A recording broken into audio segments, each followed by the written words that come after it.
This old guy DIY video has to do with repairing this thing the right way. So 6 days ago, I was over at a buddy's house. He noticed this and we fixed it with a temporary process. This was a temporary fix for this joist. And the joist is pretty dried out and cracked. And now I'm back. We have some 2x8. We're going to put a sister joist in here.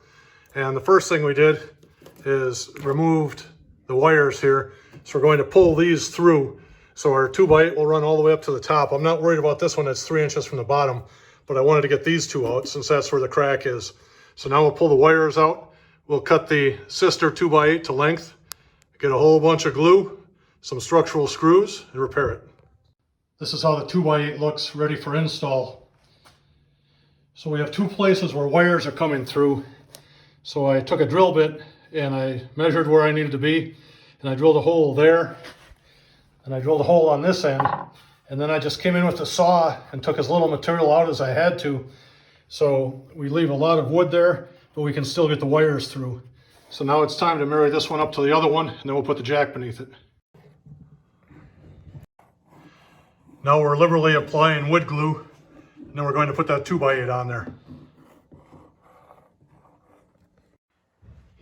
We have the sister in place and jacked up on one end. Now it's a matter of putting some fasteners in that end, and we'll go jack the other end and tie it in. We have the sister joist in place.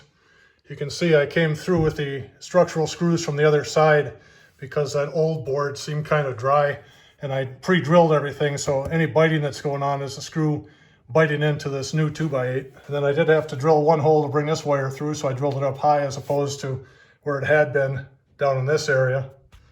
And over here, we were able to double up one of the wires coming through, so I didn't have to make another hole.